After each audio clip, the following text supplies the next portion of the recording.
Hi, everybody. Spencer Combs here, and we're doing another interview with another qualified champion. And today I have Trey Baker with Guild Mortgage, who I think you're going to get a tremendous amount of value out of, primarily because of not only his background, but also the things that he is moving toward. And I think at some point, some people really like to talk to top producers and kind of get a sense for what are they still doing to keep moving themselves forward. So, hello, Trey Baker. Hello, Spencer. So we're not unaccustomed to having these video calls because we do this regularly, and keeping ourselves going. So why don't you share a little bit about, just from a point of reference, number one, kind of where you are geographically, and then tell us a little bit about your business in terms of 2019 production, and maybe a little bit about your team as well. Sure. So 2019 was really kind of a record year for, I guess, most loan officers in the business. A lot of that really, led to, a mini kind of refinance boom we had in the second half of last year. Some of the challenges that we had last year is I had another originator to my team, which I thought we had plenty of capacity to really be able to handle it, but we actually had to work more hours as a group than probably what I would have liked to be able to handle all that. So, last year was a little bit of a learning experience. And also, it was really nice to see what my team was able to step up and accomplish when it actually came down to getting things done. So, when I went back on 2019, that's probably one of the biggest things that we learned. Okay. But, you don't want to work in that, environment for too long. Okay. A few months was enough. So one of the big changes that we made when reflecting back on 2019 was adding another staff member. And reallocating responsibilities and just trying to alleviate the pressure on everybody. Okay. And I'm assuming we're probably going to get into some of that as we get through this conversation a little bit more. Sure. Let's start off with this. How many units altogether for the whole team? Oh, wow. The exact number, I mean, it was well over 300, maybe 300. Okay. And just for point of reference for the average person that maybe they're not in the mortgage industry, what would you say is the average number that people close? As an individual loan officer probably does 5 to 6 transactions a month. Okay. We're averaging, probably close to 30 a month. Okay. Got it. Obviously it's a bell curve. So early in the month, it was a little bit less. End of the year is a little bit, less, but that. Sure. So overall, then the average loan officer is closing somewhere between 60 to 75 or so, where and that's somebody that's surviving and doing fairly well, just living life. Where in your case, you guys as a team closing over 300. Does that include the refi? Yes. Okay. And then the other question is, how many people are on your team in general capacity conversation? Sure. So I've got myself, 2 originators, and now we're up to 3 staff members. Right. And you just recently added the 3rd staff member, if I'm correct. And towards the end of last year, it was like October. Right. Okay. So that gives everyone a general sense. 2020, is there an intention to grow that at all? What's your thoughts with 2020 here? So, what we really try and focus on is what our actual purchase business is. Okay. So, you got to kind of scrape out the refis. Those are great. They're kind of an added bonus. But you really got to plan and build your business based on purchase volume. Okay. Mm-hmm. So we're looking to grow our purchase volume probably between 15 and 20% this year. Okay. And, it's really the extra staff member that should free us up the more time to prospect to be able to hopefully work towards achieving those goals. Got it. So, 10, 15, 20% increase. That's what we're looking to do on the purchase side itself. Right. So let's go into this. I've been doing this with other people. So we go through the 5 areas of business that we talk about at the Qualified Champion. And I'm going to start with the highest one, which is one we operate from initially. We call that excellence, but basically tell us a little bit about the culture of being with you and your team. Kind of what's the culture like? What is kind of the belief systems, if you will, kind of what drives the whole team? Sure. So, obviously the first thing is everybody understanding what our goals are, what our survey requirements are. We do, our company does send out surveys They have certain scores that we want to make sure we maintain. So that kind of sets the top level of what we're working towards. And we actually look at that stuff on a weekly basis, where we stand, where we're trending, to make sure we're moving in the right direction. Okay. From a culture standpoint, the biggest thing for me is just, gaining trust in the team. Okay. They've also got to gain trust in me. Then I'm going to look out for them the best I can to take care of them. Okay. So I let them really operate fairly independently on kind of, really when they come and go, what they need to do, as long as they're getting the job done. If they're getting the job done, I give them a lot of flexibility. Mm-hmm. Mm-hmm. I want them to be happy, and also, hopefully that kind of answers that question. Sure. Yeah, and it helps, because I think there, some business owners look at it as to have a good. I think that's kind of the trend in the business world these days, where it's not being so overlord conversation of each moment of what are you doing per se, as long as we get the outcome. Mm-hmm. We're really after. And that's one of the things we actually talk about at Qualified Champion, is you focus on the outcome. So that's really cool. Plus, I think it's important that you pointed out that you guys know your outcomes and you know how to measure them, and you review them weekly. Correct. That's a huge part. We don't review the surveys weekly, because those only come once a month. Okay. Right. But where we stand from applications, where we're going and trending on closings, what our numbers look like. We're looking at that weekly. Awesome. And it helps your team know when they're winning also. Correct. And you also shared, you said something about trust, which is a huge part of it. I can vouch for that with you, because part of what you've been recently working on is making sure that they hold you accountable to some of the things you wanted to get done. And correct. There are so many ego-driven business owners that would never do that with their that's just no. It's all about the group. There's no one person is above the other. It's just all about the group. Love it. I mean, it kind of contributes to our culture here. Is in the office, we actually have other teams, okay, and other individual loan officers, producing and that kind of stuff. So it's actually created a competitive environment. Also, where like my team comes back and says, "Hey, so and so is ahead of you in applications right now. I don't like to see that." It's kind of neat how that plays through. So everybody in the office knew where everybody stands on an ongoing basis. Yeah. So Guild as a company itself also then sets up some parameters to help drive that higher level of excellence. I like it. So moving into the second realm, and I'm going to do my best to kind of keep moving this, because we could probably dig into that for a while. The next conversation is usually around sales and taking that standard of excellence into getting it out to the masses, getting it into, basically selling. Because if we don't do any level of branding, marketing, prospecting, any of that stuff, then we're just a group of feel-good people, right? Yeah. So where does most of your business come from? And maybe share a little bit about what's your model in terms of finding business and closing it? Sure. So, majority of the business comes from agent partnerships, okay, and those relationships, okay. And then the other probably good portion of the business actually comes from past customers, okay. And the past customer business has really been ramping up and growing the longer we've been here, okay. We service a lot of our loans. So there's a lot of touches that we stay in touch with a consumer, okay.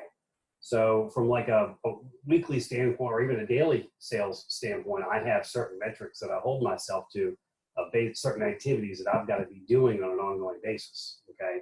And that's kind of like either winning the day or winning the week, I don't necessarily win every day, but I try and make sure I at least win every week, okay. And it's basically making sure that I meet my metrics that I've set for myself of what, how many good conversations I got to have, how many people I get in front of, just those types of conversations. Okay? So is your schedule set up in a way that where you do your best to, because you're nurturing and building agent partnerships and also with your past clients, do you have like a specific rhythm for that? Not necessarily how many people. I have a theme each day of certain activities that I try and get done. Okay. It's really that's where I'm holding myself accountable. Okay. Each day I gotta have a certain target. I don't necessarily get that target every day. Okay. But I try and make sure I get that target every week. Okay? Right. And it's just the number of quality conversations, number of touches, and measuring different metrics of the business and what those touches are. Sure.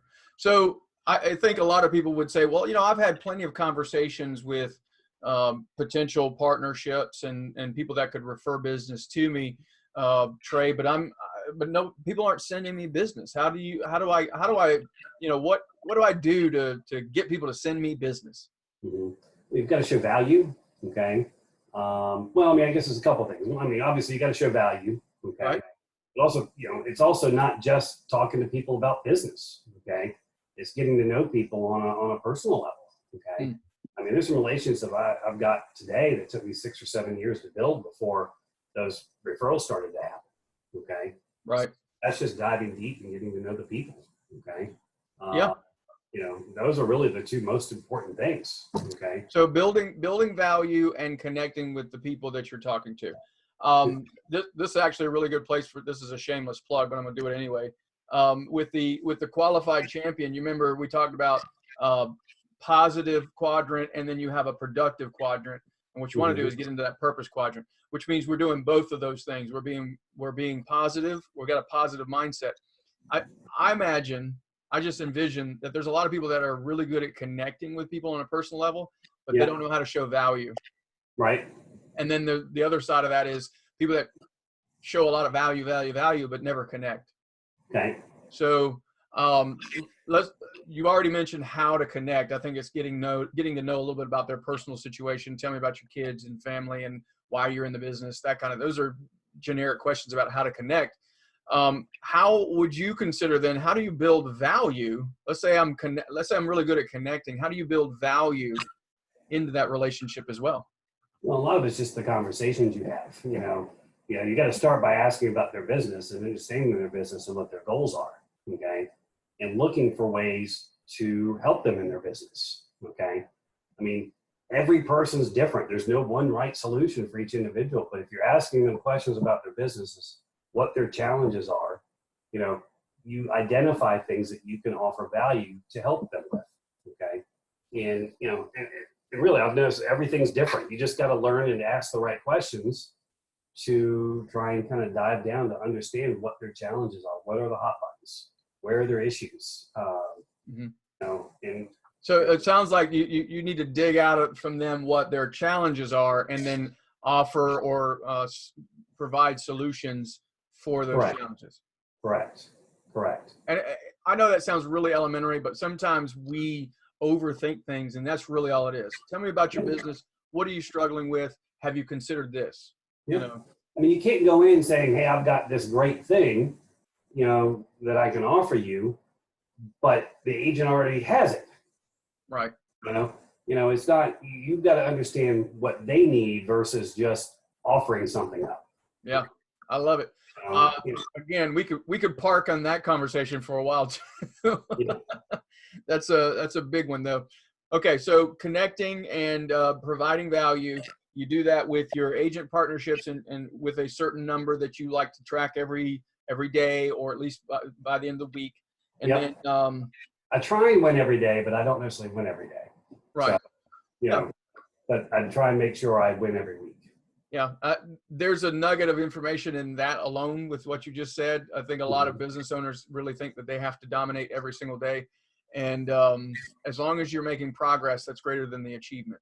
Mm-hmm. That's the focus. Do you do something similar when it comes to your past customers as well?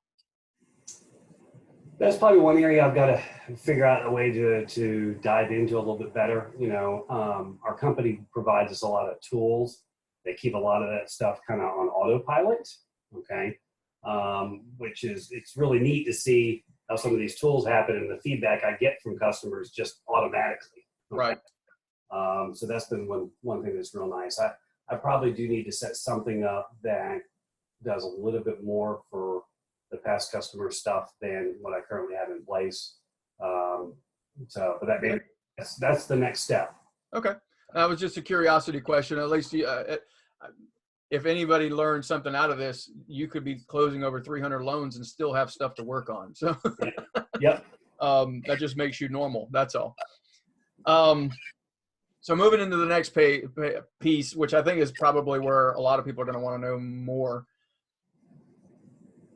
It has to do with the experience that you provide for the customers that you get. Right. I think I know one of the biggest hangups for business owners when they're looking to go from one level to the next is they're concerned about the level of the experience is going to suffer if I hire people or if I implement some sort of automation, things like that. Share with us a little bit about how you kind of went through that transition into hiring and pushing some things off, and how do you actually let go? So I wouldn't say easily, because you don't let go easily, but that trust factor you were just talking about a moment ago. Sure. Honestly, it takes a little time to develop. Okay. Hiring the right people, spending the time with them to make sure that you train them properly. Okay. And then slowly start letting go. I mean, it took me a while. I'll be the first to admit that. Okay. But once you're able to let go of certain things, you don't want it back. Okay.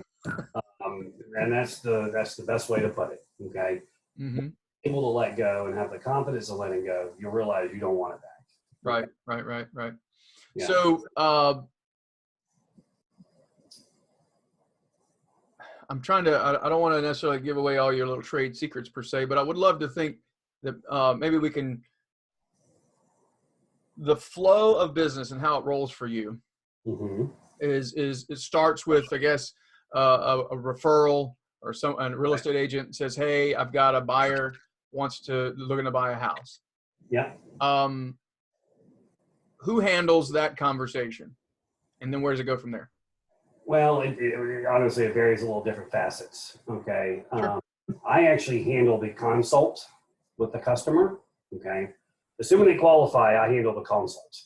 Okay.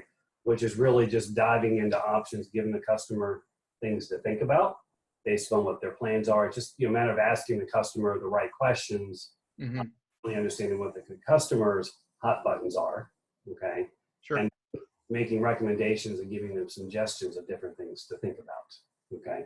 So once again, every customer is different. You just, I've got a set of questions that I go through with every customer about. Right. I'll look at their whole picture and then kind of dive into making suggestions. Right. Yeah. And this is, the value is trying to make them think about things they haven't thought about themselves. Right. Yeah. Most people don't think about it or consider the fact that buying a house is going to be the biggest, for the dominant portion of Americans, it is the biggest investment they're going to make in their lifetime. Correct. And so having a conversation with a professional that knows what they're talking about, that conversation is extreme and high value. Correct. Right. So you hold on to that piece, and then I guess it gets handed to someone who then takes it from there. To an extent. So, depending on how the lead comes in, if it comes in online, my team works it up. They'll set up an appointment for me to call them. Sometimes they'll call me, get me on the phone, or they'll get my team on the phone. They get the information. I get the information. We work it up. We call them back, have a conversation. Then my team will reach out to them, get a list of all the stuff that we need up front. I like to try everything in at pre-qual. Okay. I don't necessarily require it unless specific circumstances. Okay. Sure. Because one thing I learned is you require it,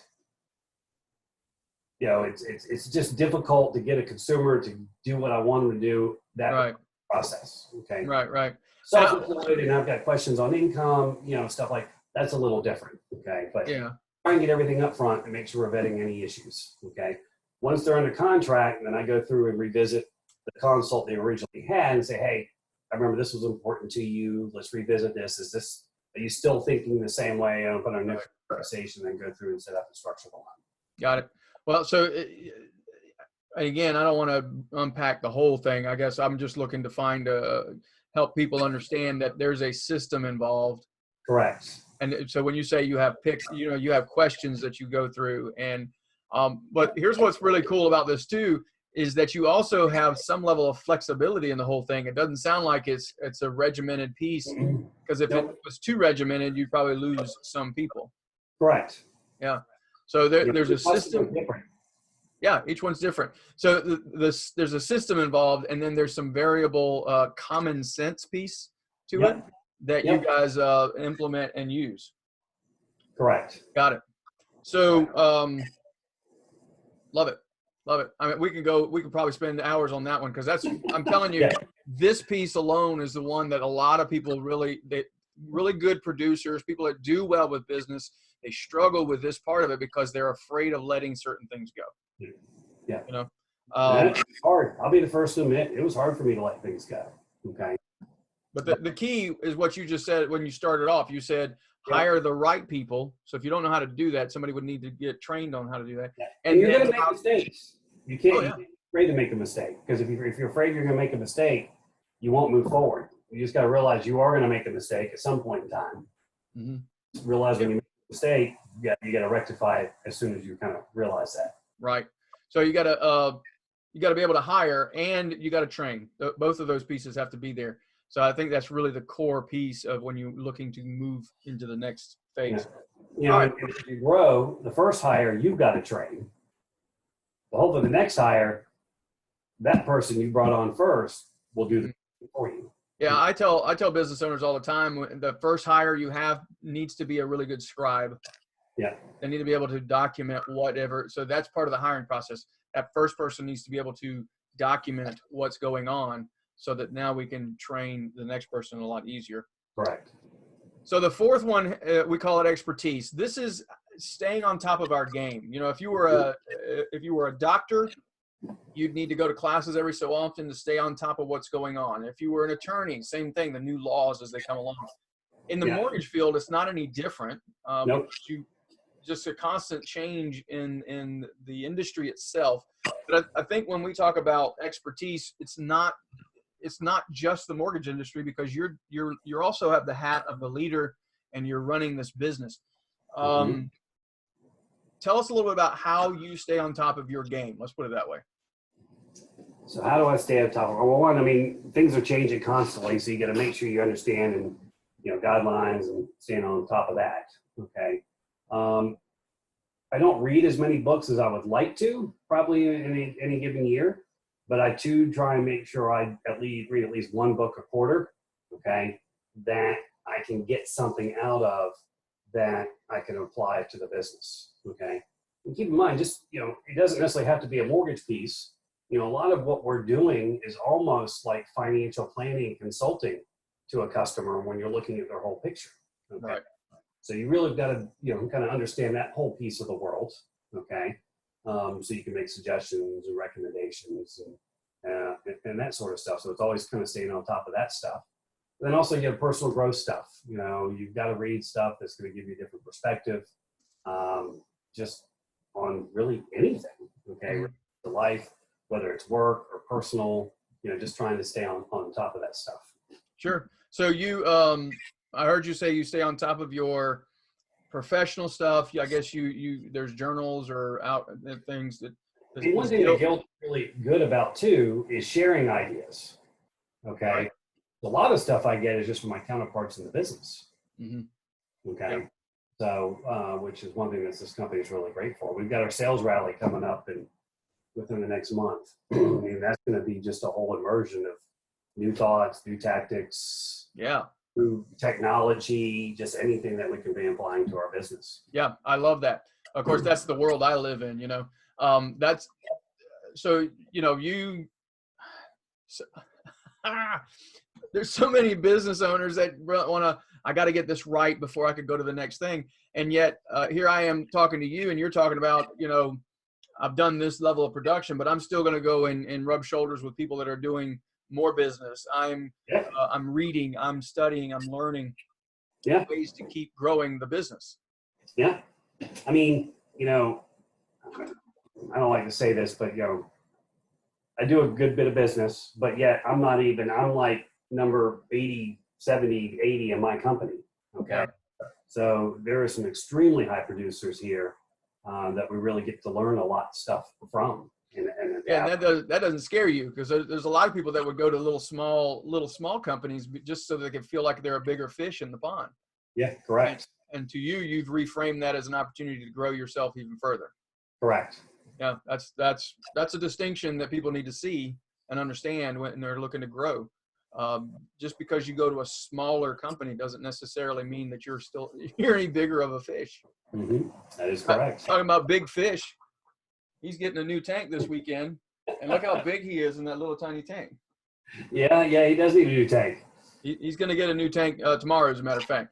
But that's the thing, is a lot of people like to be the big fish in that one little tank, and over time it just doesn't work. Right. Actually, kind of like that. You look at that tank and that fish. You know, he really doesn't have any more room to grow. No, he's stuck. He's not gonna. Matter of fact, those fish will grow as big as the environment. There's one at the zoo here in Columbia at the Riverbank Zoo. There's an Oscar just like that, but he's about as long as I am. He's got to be at least 4 or 5 feet long. He's huge. Wow. That's the difference. When you're in a bigger environment, you have the opportunity to grow. Correct. So I love that. Okay. Last one is executive. And what we talk about with the executive has to do with your planning and how you manage. It's kind of a management type thing. Kind of, how do you plan for your resources with time, people, and money? Those are the three that we generally talk about. Sure. Tell us a little about your planning and how you manage all of this stuff you've got going on in your life.